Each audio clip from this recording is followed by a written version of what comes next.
भारत के बहुत ही कर्मठ हमारे होम मिनिस्टर, गृह मंत्री आदरणीय अमित भाई शाह, मंच पर उपस्थित हमारे सभी साथी और उपस्थित सभी पत्रकार मित्रों, सबसे पहले मैं आप सभी का इस संकल्प पत्र विमोचन में बहुत बहुत स्वागत करता हूं और हमें बहुत खुशी है कि जिनकी प्रेरणा से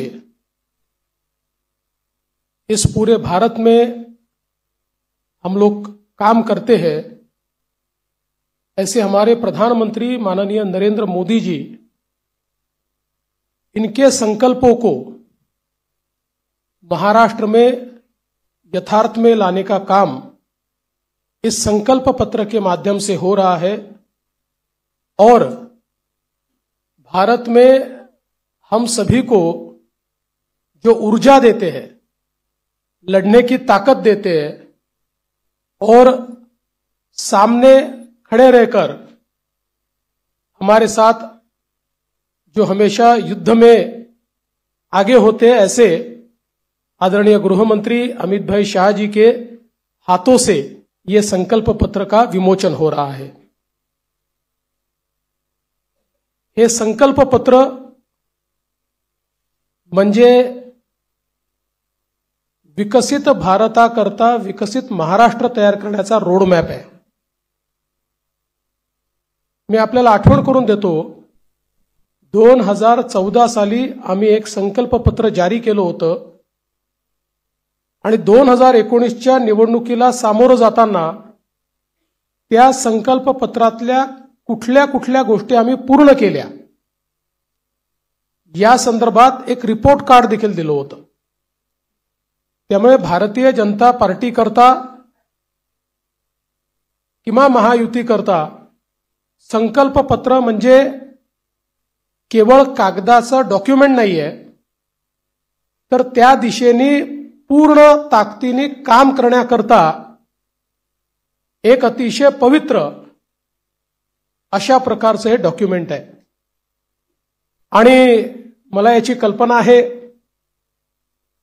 आज 12 वाजता एक स्थगिती पत्र देखील जारी होणार आहे।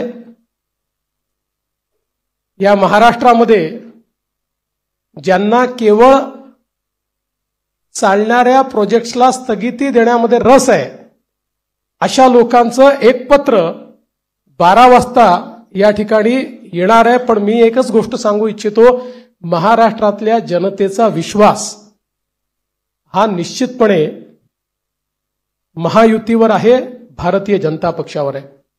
आजचं जे संकल्प पत्र आहे याच्यामध्ये अनेक गोष्टी आहेत, पण ज्या 25 गोष्टी आम्ही हायलाइट केलेल्या आहेत, या 25 गोष्टींमध्ये 10 गोष्टी, आमचे पहिले 10 मुद्दे हे जो आम्ही महायुतीचा 10 कलमी कार्यक्रम म्हणून घोषित केला तेच 10 मुद्दे आमचे असणार आहेत। त्याच्यामध्ये लाडक्या बहिणींना पुढच्या काळामध्ये 1500च्या ऐवजी 2100 रुपये देण्याचा आमचा संकल्प आहे।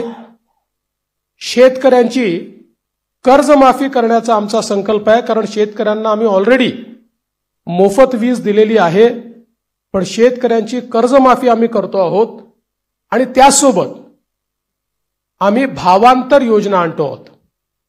म्हणजे हमी भावापेक्षा जर कमी भावामध्ये मार्केटची खरेदी सुरू झाली तर हमी भावाने खरेदी तर करूच, पण ज्या ठिकाणी हमी भावाने खरेदी होणार नाही त्या ठिकाणी भावांतर योजना राबवून जो काही मधला डिफरन्स आहे तो थेट शेतकऱ्याच्या खात्यामध्ये टाकण्याचा निर्णय आम्ही घेतलेला आहे।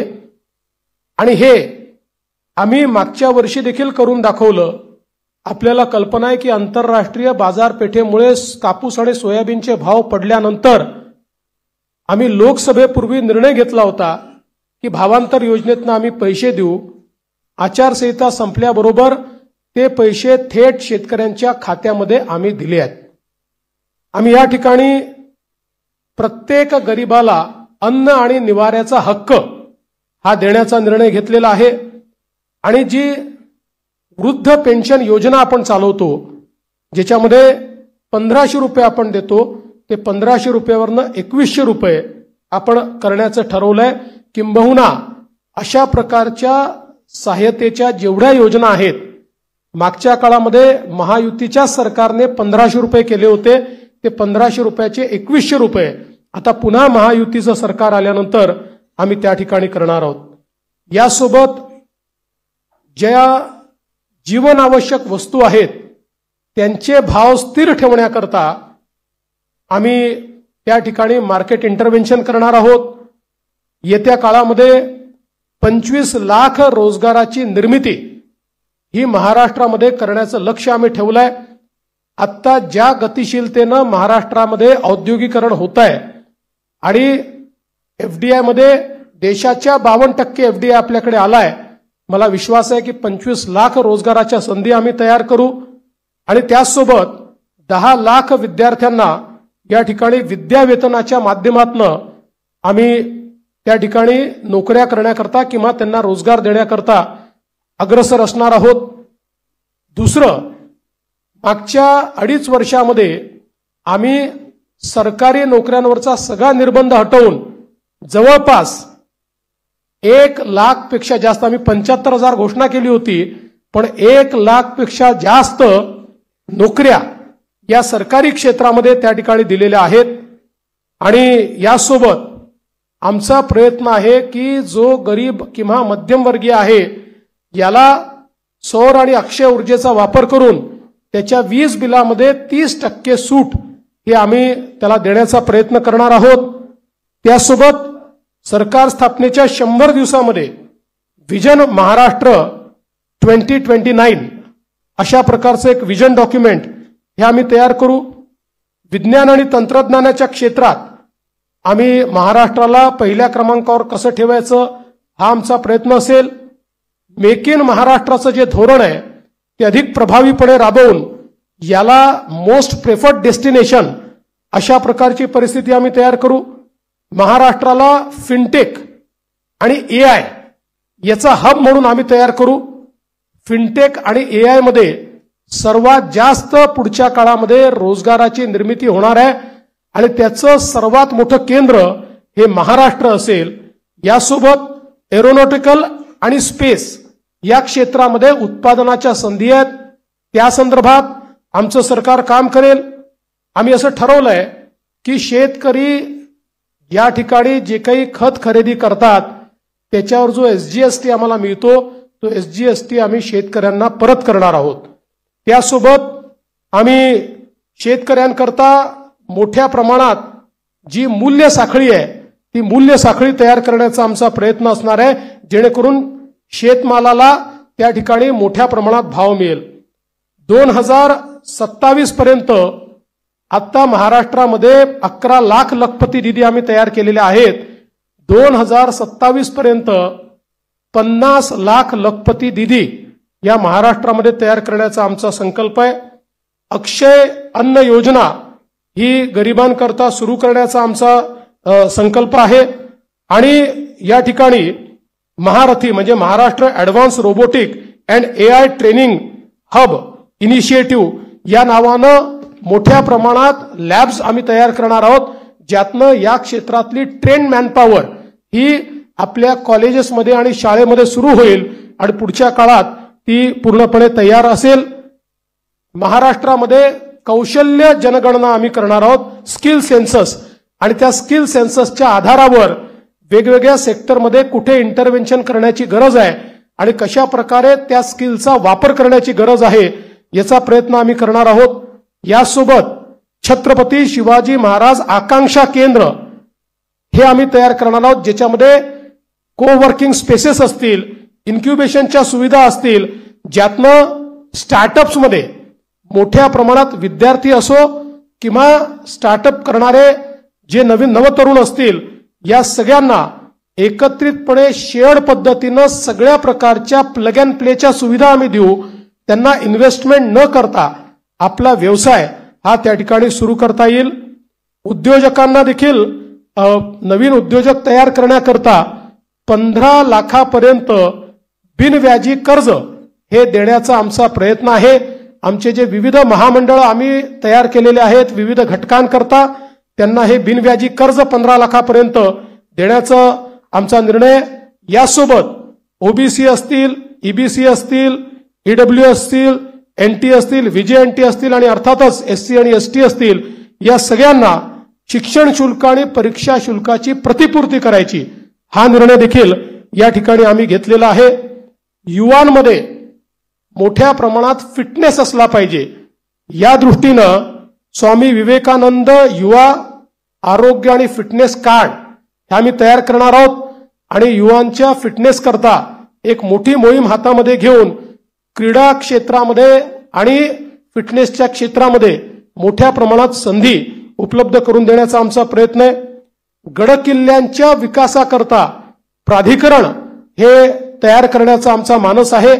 मागच्या काळात काही गडकिल्ल्यांकरता आपण केला पण सर्व गडकिल्ल्यांचं संवर्धन करणारं एक प्राधिकरण हे या ठिकाणी आम्ही तयार करणार आहोत आणि ज्येष्ठ नागरिकांना प्राधान्य देण्याच्या दृष्टीनं एक ज्येष्ठ नागरिकांसाठी विविध सेवा देणारं धोरण. आज आपल्याकडे आपण अनेक सेवा देतो पण त्या सगळ्या ज्या सेवा आहेत या सेवांचं एक एकत्रित धोरण हे तयार करण्याचा आमचा प्रयत्न आहे.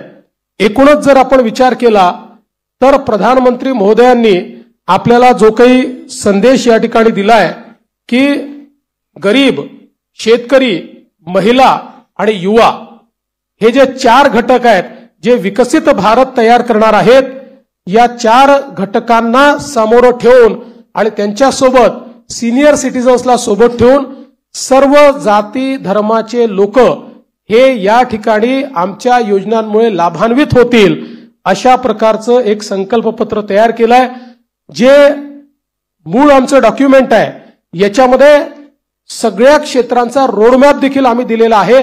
त्या क्षेत्रांमध्ये काय होणार आहे हे देखील आम्ही सांगितलेलं आहे. आता मी त्यातले फक्त 25 हायलाइट आपल्याला सांगितलेले आहेत. आपण जर आमचं पूर्ण डॉक्युमेंट वाचलं तर याच्यामध्ये कुठलंही क्षेत्र सुटलेलं नाही.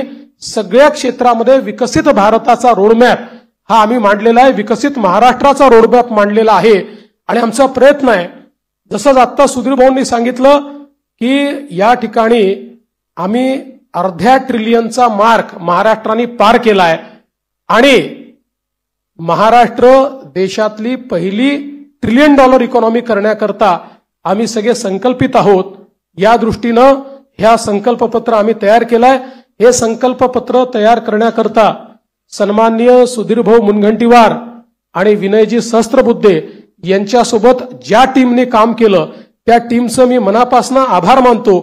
खूप जवळपास महिने, 1.5 महिने, 2 महिने एक मोठी प्रक्रिया राबवून त्यांनी या ठिकाणी हे संकल्पपत्र केलेलं आहे आणि 2029च्या निवडणुकीला जेव्हा सामोरे जाऊ त्यावेळी या संकल्पपत्रासोबत एक रिपोर्ट आम्ही देऊ की या संकल्पपत्रात काय सांगितलं होतं आणि आम्ही काय काय पूर्ण केलं अशा प्रकारचा रिपोर्ट देखील आम्ही आपल्या समोर ठेवू. खूप खूप धन्यवाद.